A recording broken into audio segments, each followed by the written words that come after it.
अमावस्या की रात थी। घना जंगल और सूनी सड़क पर अजीब सी चुप्पी थी। ठंडी हवा पेड़ों के बीच से गुजरती, जैसे किसी की फुसफुसाहट कानों में पड़ रही हो। आदित्य, एक जिज्ञासु फोटोग्राफर, देर रात गांव से वापस लौट रहा था।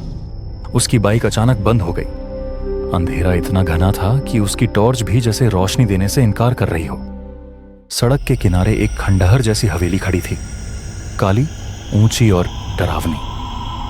उसकी खिड़कियों से झांकती परछाइयों ने आदित्य को ठिठकने पर मजबूर कर दिया। फिर भी मदद की उम्मीद में उसने दरवाजे पर दस्तक दी। दरवाजा अपने आप चरमराते हुए खुल गया। अंदर घुसते ही ठंड इतनी बढ़ गई कि उसकी सांसें धुंध में बदल गईं। फर्श पर सूखा खून और जले हुए दीवारों के निशान थे। हर कोने से सीलन और मौत की गंध आ रही थी। दीवारों पर लटकी तस्वीरें आदित्य को खींचने लगीं। हर तस्वीर में एक ही औरत थी, लंबा सफेद घूंघट, बेजान आंखें और एक सिहराने वाली मुस्कान, जैसे वह हर तस्वीर में आदित्य को घूर रही हो। आदित्य ने अपने कैमरे से तस्वीरें खींचनी शुरू की।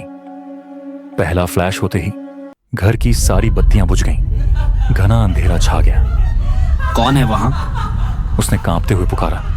जवाब में सिर्फ गूंजती हुई हंसी सुनाई दी। अचानक वह औरत तस्वीर से बाहर निकल आई। उसकी आंखें जलते हुए अंगारों की तरह चमक रही थी। उसके हाथों से ताजा खून टपक रहा था। वह धीरे धीरे आदित्य की ओर बढ़ रही थी। उसकी आवाज मानो आदित्य के कानों के पर्दे फाड़ रही थी। आदित्य ने भागने की कोशिश की, लेकिन जैसे जमीन में उसके पैर जकड़ लिए। उसने औरत की तरफ देखा और चिल्ला उठा,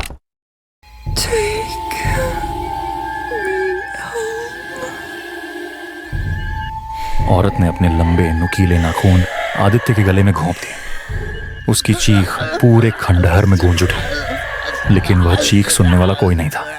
हफ्तों बाद आदित्य की लाश गांव की झील में तैरती मिली, लेकिन उसका कैमरा सही सलामत था।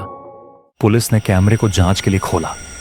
कैमरे में जो आखिरी तस्वीर मिली वह हड्डियां कंपा देने वाली थी। उसमें आदित्य खुद अपने गले से खून बहता हुआ बैठा था और उसके पीछे वह औरत। गांव के लोग कहते हैं कि वह औरत उस हवेली की मालकिन थी, जिसे किसी ने जिंदा जलाकर मार दिया था। अब जो भी उस हवेली में जाता है, उसकी तस्वीर अगली सुबह उस दीवार पर टंगी मिलती है, और वह तस्वीर धीरे धीरे सच्चाई बन जाती है। क्या आप कभी उस हवेली से गुजरेंगे?